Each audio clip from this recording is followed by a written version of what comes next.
Welcome to the Move Well, Live More podcast, where we discuss topics from exercise and nutrition to health and lifestyle tips for your overall quality of life. Hello, welcome to the very first episode of the Move Well, Live More podcast, a podcast brought to you by Move Private Fitness about movement, health, and lifestyle. My name is Rachel, I'm your host today, and I'm joined by respectable coaches, educators, and nutritionists in the Move community. These are May, Matthew, and Ping. All right, so to kick off our very first episode, we need to talk about something that is close to our hearts and is a key inspiration behind this podcast.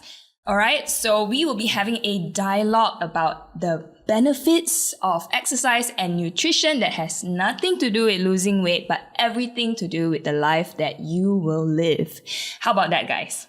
Sounds great. Let's go, man. All right, but I'll give a little disclaimer, a little context to be very, very clear. Weight loss is great and we do serve clients with those objectives, right? Mm-hmm. So, but however, our topic today is to expand the focus to something more holistic, and it's with the aim of empowering a lifestyle that is, once again, holistic, fulfilling, and sustainable. So, May, she is the head of education in Move.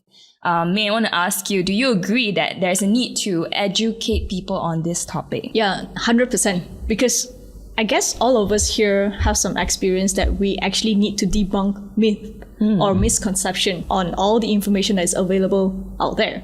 But what I guess is more important is that there are still many people are fixated with why do they need to exercise. They think they need to exercise to lose weight. If they don't have to lose weight, they don't need to exercise. But that's not true. And the other part that people think exercise is needed is when you are in a sports context, when you are an athlete.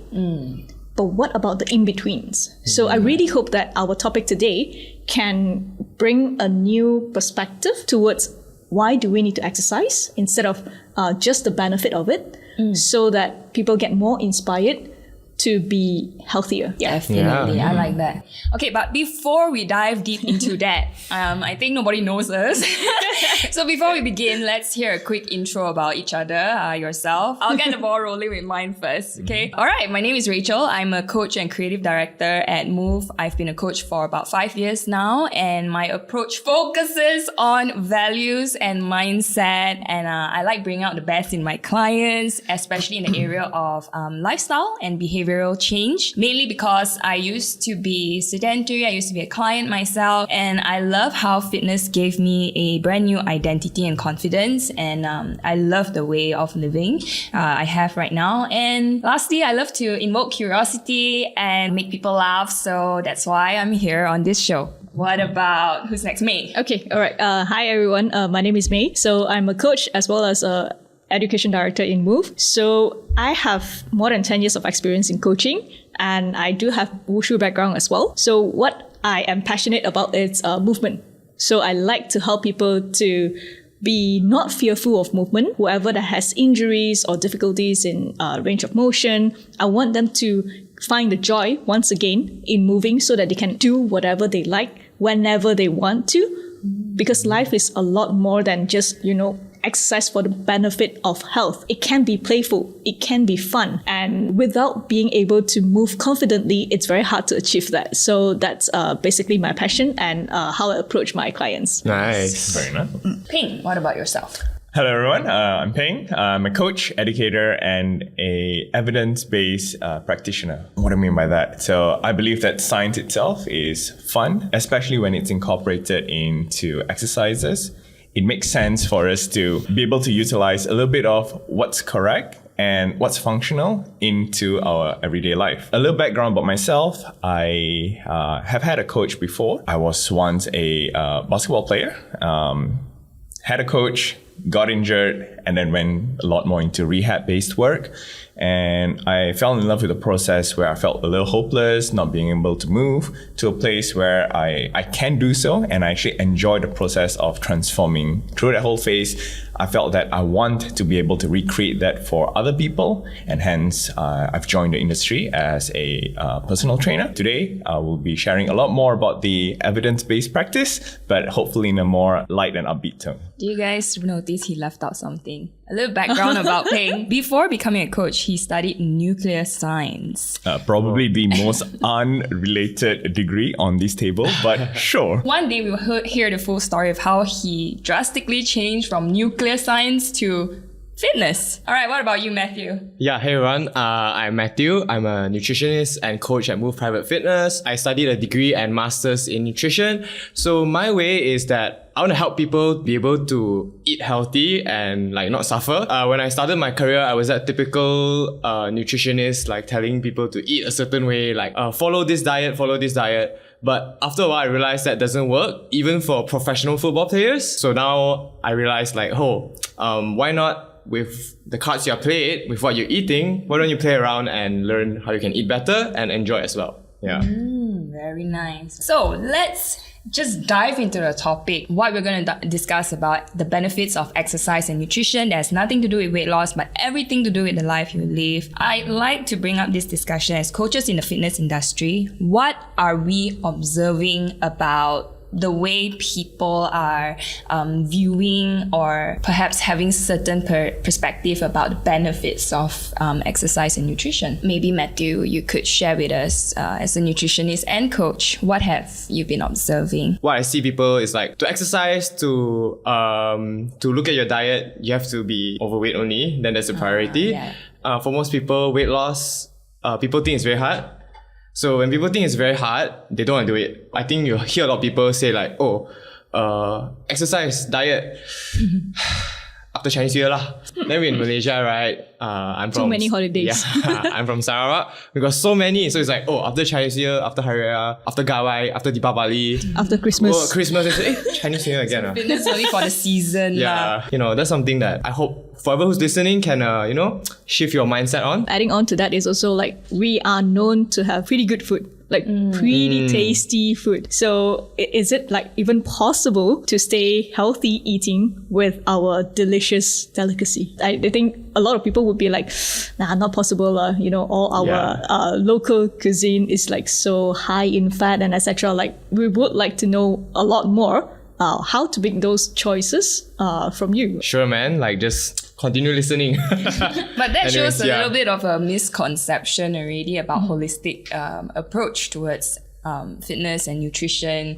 Just because food is tasty, that means that is the obstacle in the way to have a healthier lifestyle, or means that I cannot eat that. Okay, we hope you will enlighten our listeners later. Of course. What else are we observing about what people perceiving about the benefits of exercise and nutrition?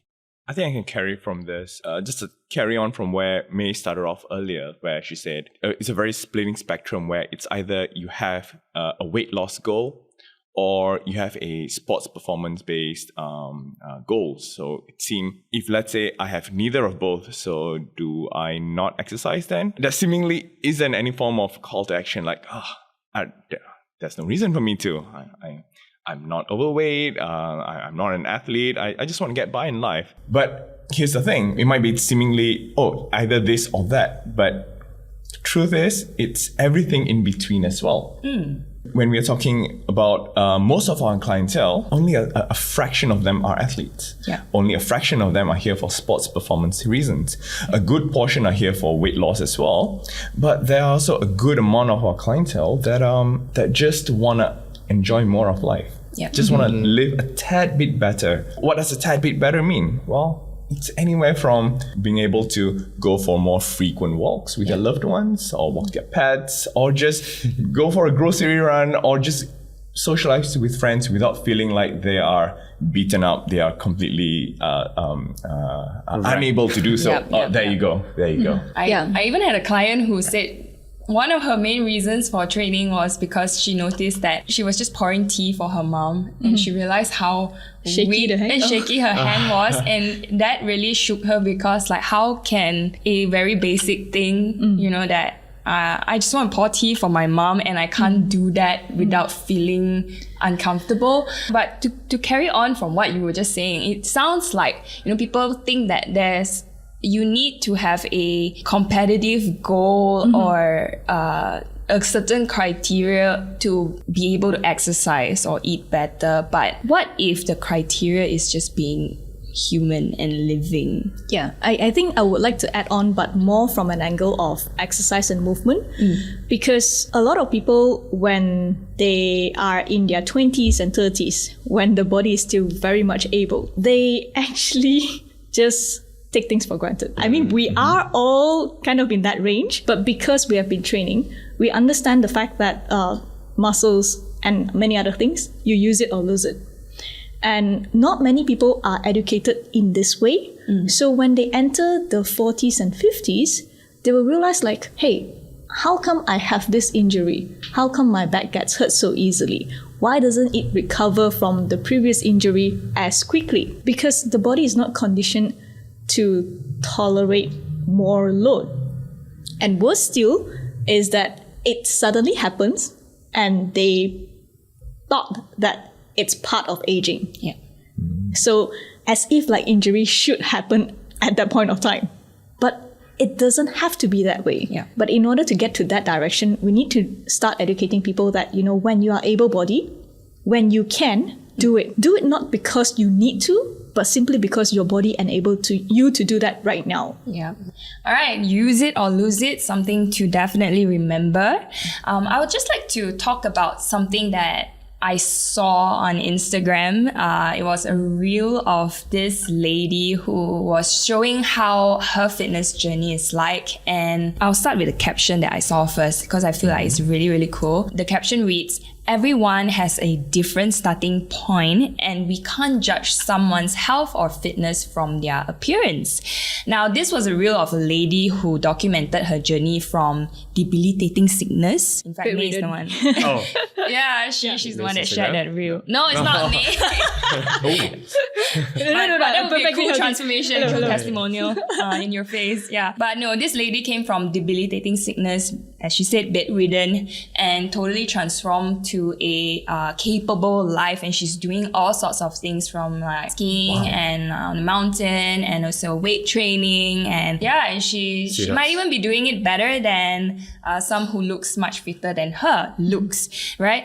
But unfortunately, there were people that were saying that her working out didn't work out because she didn't lose a lot of weight. She still looks a bit more on the plump side. She put out this reel to share her actual reason for working out and for being consistent about it. And for me, as a fitness professional, I feel really proud of seeing this kind of content, because I felt like she was very, very clear and grateful for her journey, and she wants to just keep going. She knows this is for herself. She don't have to explain it to anyone else, and she knows that her goals and her timeline is for her own to navigate, not anyone else. So as coaches, you know, we have clients that come in all different shapes and sizes, different goals, different needs, different starting points, and complex lifestyle factors. Their training outcomes also will all turn out very differently. So let's discuss, what are the life-changing benefits of exercise and nutrition on overall physical and mental health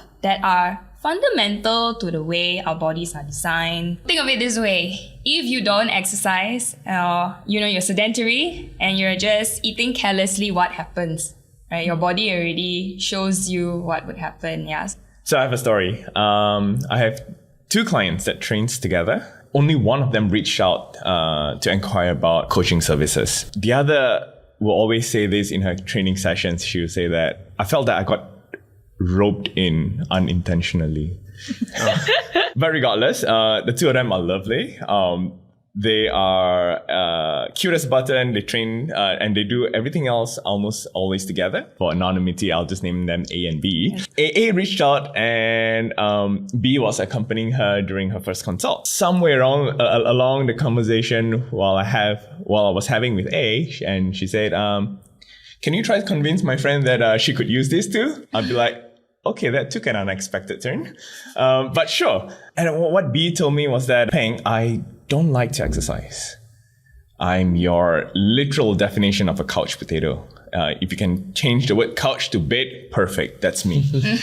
And I go, okay. So your goals are are wildly different. But regardless, I'm going to set a goal for you. But let's just forget the weight loss goal. Let's just forget the exercise to be healthier and yada yada. And I just said to her, all right, your goal for these training sessions is for me to make you fall in love with the process of exercising. Wow, totally. Again, I don't know why I said that, but I thought, hey, it's seemingly appropriate. Fast forward to somewhere around 4 months after our very first engagement, she just randomly texted me and she said, "Oh, I was doing a grocery run, and I could see now why I needed to squat, despite the first 4 months of that." Me cursing you and me hating the whole process and, all of those. I finally see now why I need to do some squats. I'd be like, okay, what was it? Oh, I could reach down the bottom shelves a lot easier. And I said, what's at the bottom shelf? Don't ask. I said, are those snacks or your favorite drinks / wine? It's oyster sauce. She's like, no, it's just me getting something from the shelves. It was really tricky to get it. But I could do it because I could squat very easily. It's just a bag of rice lah. And that's what I like to think. That's what I tell myself. Be like, it's okay. But here's the thing. Her starting point was very different from most others. She does not like exercising. And the fact that she is at a point in life where she does not see a purpose to it. I mean, yes, it would be great if she can exercise, but there's no particular reason to. But fast forward today, she's the one that pulls A to all of our training sessions, not the other way around. In my eyes, have had the greatest transformation, despite that not having any particular weight loss or athletic or sports performance-based goals. In my eyes, she's had the greatest transformation that I've witnessed in a client. Wow, that's a really, really cool story. I think we have plenty of clients that way. Like some of them come in with like, I got forced into this, but then it's really cool to see how things pan out and it becomes very, very meaningful. And I believe this is where when you are able to engage a coach that is really passionate about health, it makes a difference. I have a different, approach to things. We know that each coach has their own unique strength and niche. Personally, don't think I can change that level of have some confidence in yourself. Okay, I have a different strength, but my strength comes from helping people to regain movement confidence. Usually I see people already have the intention of exercising, but for different purposes. Their journey usually comes from a more, depressed state because they can't move without feeling pain. Right. And I know I have to try my best to help them regain movement confidence, but I cannot go down necessarily like, oh, you have to do this to be better. One of my joy of training is when I'm able to train elderly clients. I have a few clients that are older than 60 years old, 60s, 70s, and even close to 80 years old. It's quite funny when I try to go down the route of proper technique, but because of years of moving incorrectly, it's very difficult for them to understand, okay, so this is a squat. You need to be hinging back. You need to make sure that the sequence of your hip hinge and your knee flexion is about the same. I can't go down that route. Yeah. And in fact, even though we know that, okay, it's not right. Okay, we try our best to get them moving correctly. But the moment that we step away, we want them to do themselves. Why revert back to the usual? It's like, is there something wrong with my coaching cue? What else can I do? But the fun thing is, the moment that we engage play in it. So one movement, lunges, everybody knows that it's not that easy to do, right? It's not that fun either. Yes, precisely. So like we try to coach, okay, when you step forward, you need to do this, and then we usually end up like, okay, that doesn't work. But when we get them to do reaction drills. So one of the things that I like to do is using balls, like catching balls. I like throw in different directions and then they have to lunge to catch, or even them throwing it against the wall and then they have to, catch themselves with some reaction drill. The moment that they do that, perfect lunge form. It's like, hey, how did that happen?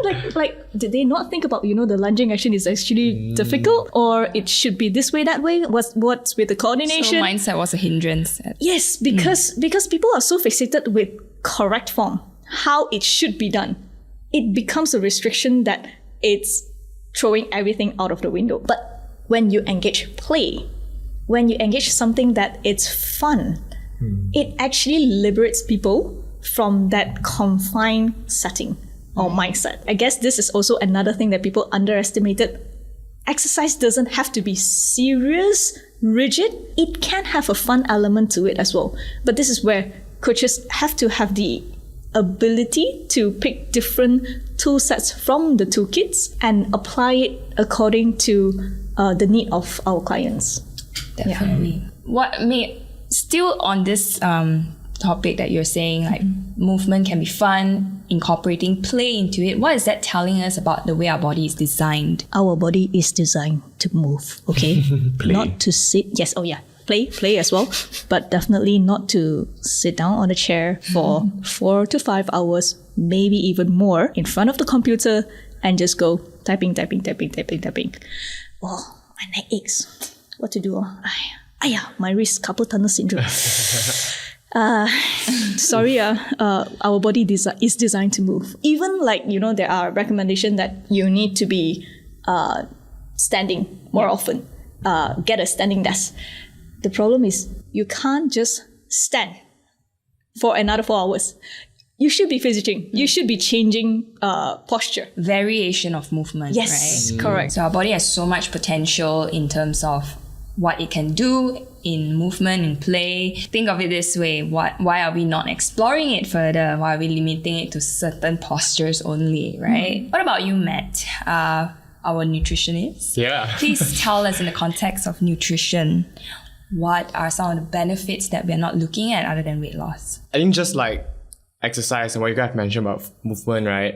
I think people always think like, when you're eating, to eat healthy is very boring, or like go mama, go fast food, go on already lah, might as well not try, right? Yeah, because they're always thinking in the mindset where to eat healthy, to eat better for myself, I have to lose weight. But I think we need to understand that food affects our mood. Yep. Right? So I literally had a lecture last time, it's called Food and Mood. I love how that rhymes. Food Yeah. affects our mood.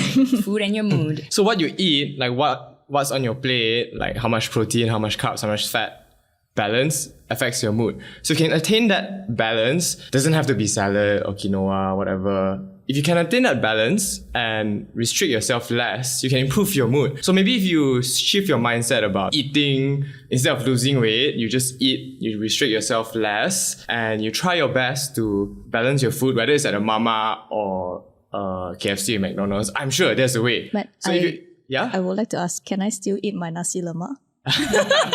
Can. How? That's for another episode. Maybe if you eat more towards like yourself, like, I'm sure people stress eat, emotional eat, all this kind of thing. If you eat more towards looking for your health, your mental, then maybe eating that way, as a bonus, you might just lose weight. Do you have a story of how a client that has much improved mood when they manage their food in a more holistic approach? Yeah. So actually I had this one client. She came to me, kind of lose hope lah. So I was new at the gym, and then so this client signed up in February, bought like a big package, and then never started with the coach, and then passed to another coach because that coach left. Also never started with that coach, so that coach left already. Then start with me. I was a new coach. I'm like, hey, sure, I'll take this client. Like, yeah, free sessions, right? But obviously inconsistent. When asked about food, it's always like, yeah, I tried like Herbalife before, everything, all these drastic diets, right? I'm sure we all have clients that have tried before. Always fail and then come back. So can see that her limiting belief was that, I'm not losing weight now, so I don't want to come training. What happened was one day, my gym started this new package called nutrition coaching. It's basically online lah. It's like a place where I train people on how to eat better. So she's been coming like once a month. Then I was like, this one of those clients where I kind of lose hope already. So the one time she came, right, I'm like, I just try lah. I'm like, hey, we have this new package. I wasn't very enthusiastic. I was like, you want to buy? just for fun lah. Then she's like, oh yeah, sure. She bought the longest time frame. Like, oh, sure not. The biggest package. Biggest package. She bought it and I was like, oh my god, I don't know how this is going, right? So suddenly after our first session, I talked and then it was a place for her to really describe her struggles with food. She was always feeling stressed because she's always eating out and she's not cooking or eating salad enough. So I taught her how when you eat out, how you can play around, you find your favorite foods and then play around it and you can still sort of, eat healthier. And then that mindset changed. She suddenly came to training more. I was like, oh wow, okay. Found training more fun. Yeah, I was more excited to see me. Previously, it was like once a month. So now I was seeing her regularly every week. What exactly did you change? So I got her to see like, your workplace, what's the options, right? Right. Yeah, so there was a mixed rice place, also eating out a lot of oil. So I just got her to think like, okay, what you learn in school, right? I think last time, if you guys remember, is makanan seimbang, balance, right? It's not about whether you have salad or certain kind of food inside. So in school, you always learn that, your plate should have protein, should have rice, should have vegetable, right? So as long as you can get this in the right proportions from wherever you eat, it's fine. Yeah. First, you don't believe me. So I said, why don't you go try? And then suddenly, like, not only I feel better, and then the weight starts moving. But I guess in other words, you made it very simple. You simplified things for her. You gave her some small wins, and I guess excitement builds up from there as well. So food improves your mood as well. But I think one other area that we have not touched on. So we've talked about ability to move, do more things, you reach the bottom shelf, ability to have explore the potential of your bodies in a fun way to play, and then food improving your mood. What about the mental health aspect? Me, you would be the most. Did you hear my sigh just now? Oh, it was quite loud. Is your mental health okay? Oh no! Wait, my mental health is fine. Okay, no. I think one thing that why play is so important to me personally is, I recognize myself when I'm stressful. Since young, there is always this agitation. And before understanding the science of it, I didn't know that agitation is not necessarily a bad thing. It's just the body telling you that you need to move. So maybe we can talk a little bit on why we feel agitated when we are stressed. This is going to be a little bit sciencey, so just bear with me for a while. I guess a lot of people are aware of, stress hormone. So one of it is adrenaline. Adrenaline, it's not a bad thing. Every single substances or hormones or chemicals in our body is there for a reason. We shouldn't demonize them and start feeling like, oh, this is no good. I shouldn't be in this situation. This is throwing me too stressful. I should not be in this situation. No, it's not the case. So coming back to adrenaline. Adrenaline, we know, is a stress hormone because it gets our heart rate up. It dilates our blood vessels. But it is also a signal for us to move. So when we are stressful, yes, the body is preparing us to fight or flight. Yeah. Okay? It's to get you out of danger. It's a survival thing that we cannot change. We cannot change the narrative of this is not what we need. What we need to do is to recognize that, okay, since adrenaline is there for us to move, why not move so that the body can utilize it and then turn off that stressful mode. So adrenaline is the move it hormone. Precisely. Yes. So if you demonize adrenaline, is literally when you are in a life and death situation. You turn it off, you die lah. Hello. So calm as a cucumber. Bear is right in front of you. Just stay cool. Yeah. Breathe. You're fine. Okay, but bear is not a very good situation. Yes, you're not supposed to run away because the bear is going to chase you. But I actually don't know what to do when the bear is in front of me. Coming back to a more relatable, stressful environment, it's work stress. And we know that at work, if you are stressful, you have this urge of just scolding people. Yeah.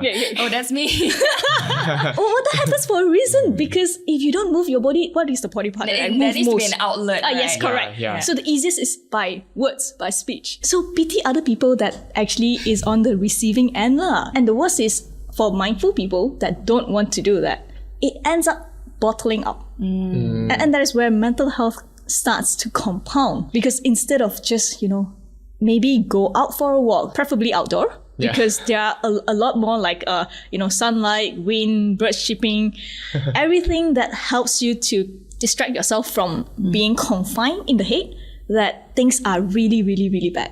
Yeah. But it's not necessarily the case. It helps regulate also the thoughts and the emotions you have in that real-time moment. Correct. But the bottling up thing doesn't only happen, the ripple effect of stress, not only to people who don't use words as an outlet. Those who lash out like myself, it backfires as well. And I add on a new level of stress where guilt or I start a fight and, as you're things escalate from there. adding oil to fire. Yes, and there goes the mental health as well.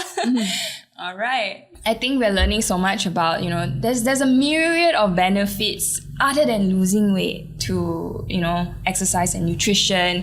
It's just the way our body is designed externally and internally. And we were just made to move and to eat well. That would bring me to this next discussion. What are the implications of having a limiting view of the benefits of exercise and nutrition in the long term? Rather than spewing out more facts, I'm just going to draw an example of one of my other clients this time. Let's call her client C. Oh no.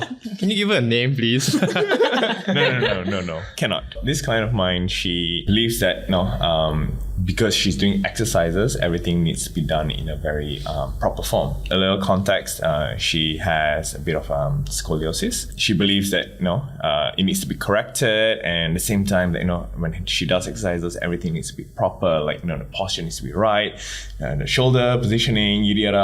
Everything needs to be 100%. I'm going to give you an example of how it looked like during our training session. She would say, okay, can you take a video from the side? Can I know if everything is in proper? Is my shoulder tilted forward on one side and back? I was like, oh wow. Do you need to bring out the ruler and tell her how many inches off she is? But sure, just to accommodate her. So if let's say there are 2 to 3 sets per exercise, I will each set I will change an angle of my camera to. But then I know you're actually okay. Yep. 360 view. I think she will be quite suitable to be a wushu athlete. But then again, I during the first few sessions, I agreed, of course, that's an important aspect of recognizing her current baseline and how she moves. So doing some form of recording, doing some form of form checking and whatnot, it's pivotal. But to carry on every session and having that thought of, okay, am I doing it right every single moment? Can you imagine how stressful it might be? What happens when she does it wrong? When she catches herself doing it wrong? Oh, of course, there's some form of fear. Oh no, okay, do I need to regress it? Is it too heavy for me? Oh no, is this a common? Is it reoccurring? I recognize where her fears are coming from. I recognize that there is some baseline that she would have to exercise safely. But beyond that, there's no point in chasing in perfection. So here's the thing. So recognizing what's safe enough. And then beyond that, it's just trying to chase for an arbitrary sense of perfection. It's irrelevant altogether. But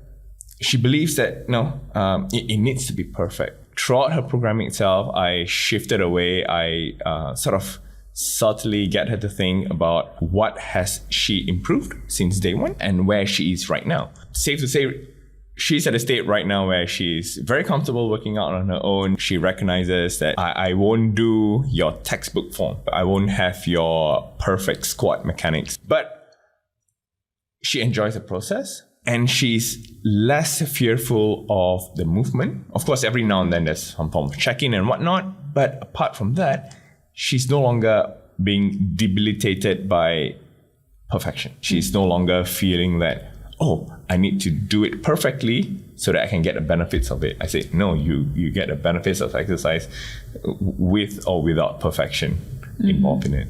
So coming back to the topic of discussion of what are the implications of having the limiting belief of the benefits of exercise itself, with respect to what we carry on earlier, where movement itself does not need to be limited across a specific definition of a squat, a hinge, or etc. A squat itself is a movement. So movement itself is the bigger picture here. We are just incorporating the various toolkits that we have just so that we can move a little better. We don't feel debilitated with be it some form of fear or not moving altogether. So she's at a state where all of those are past. She's now more focused on, what's my next program going to be like? What are we focusing on? What are we trying to achieve in this next program? Rather than, whether each are on a microscopic end, whether I'm perfect or not. It's not just what you want to achieve in that program, but what the benefits you can carry over outside of the gym floor, right? Precisely. But I would like to jump in a little bit. I can't say that I'm offended by that. Simply because I do, personally, I approach movement with precision due to my background as a wushu athlete. It will sound like we are contradicting, but I know we are not, because we know precisely what phase do we need to be precise and exactly when we don't have to be so restrictive. So flipping the coin, I will probably just go a little bit more on the benefit of precision is for body awareness. When you try to be precise, you are building pretty good body awareness. But that itself should be the bigger picture. Not because the technique needs to be perfect, but you can control your movement so well that deviation becomes your library of movement, which then allows you to be comfortable not doing the perfect technique, because life is just unpredictable. There will be circumstances that you have to lunge, squat in awkward movement. But what if in the gym, because you have known variation, yes, correct, the exposure of it, that gives you the confidence of, this one okay lah. I won't sprain my ankle, I won't tear my ACL just for that one moment. But if you do it repeatedly, that is where the risk comes in. But that's definitely another topic that we can get into. But what I'm trying to get across is there are certain times that you need to know what perfect form is like, how should it be. But there are also times that you can give yourself a bit of slack. Right. It's okay to not do things perfectly. That's in the aspect of movement, a limiting view there. What about you, nutrition? You mentioned that some people think that they just have to do it for only if you're overweight. I think can start off with this, let's see what we've talked about, right? What are the benefits of exercise and nutrition? What you guys mentioned was like pain-free movement. Exercise movement can be a way of relieving stress. Also to, basically just improve your quality of life, right? Same with nutrition, food, not just weight loss, also mental health, and also having more energy to do stuff, or not feeling like sleepy all the time and getting sick all the time.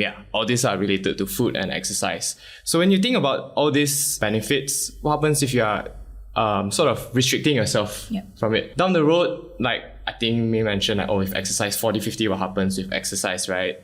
Maybe you develop some kind of chronic pain or injuries. On the other end, there's stuff like non-communicable diseases like diabetes, hypertension, obesity, hypercholesteremia. So all this can start to come later on when you have this limiting belief that food and exercise is only for weight loss. And then because of that, people only come into food or exercise for a quick fix. Right?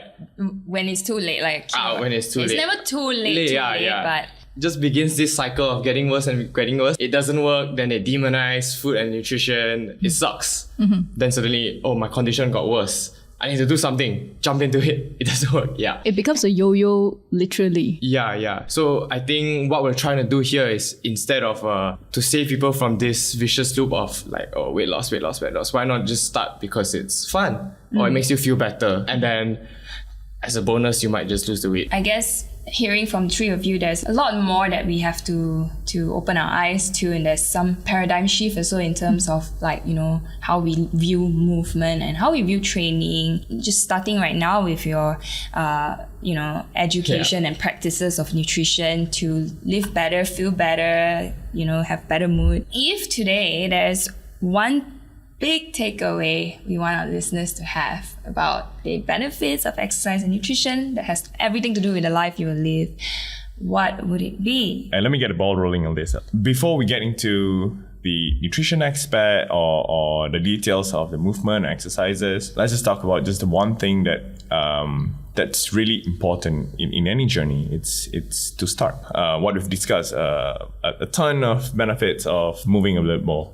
Ton of benefit of trying to practice some form of balance in terms of your meals, incorporating a little bit more of your food is mood concept at the same time, what is good for your body, a little bit of balance of both. But what is truly key is to start. You might hear us throwing the terms for today along the lines of quality of life, holistic approach, but the key aspect is to start. The second most important component to that is to be sustainable in it, to stay consistent in that process. So whether it is to embark on a weight loss journey, whether it is to embark on a niche, sports-based performance goals, or just having some form of quality of life, the key word is to start just moving a little bit more and be consistent with it. That's a very good one.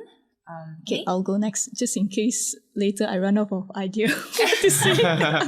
For me, I guess the most important thing is don't set the bar too high. Like recognizing where you are right now, establishing your own baseline and progress at your own speed is another important factor, because a lot of people have set the expectation so high that they use other people as a reference. When they can't do what other people do, they think they are not progressing. They think they are not good enough. And that is the last thing that I would like people to experience when it comes to trying to exercise or move more for the benefit of both physical health and mental health. Yeah, and I think for myself, it's just like start shifting from, nutrition as a diet to lose weight mindset to a more eating to nourish yourself, to feel better, to feel more energy, and to just enjoy less restrictions and stuff that's actually good for your body.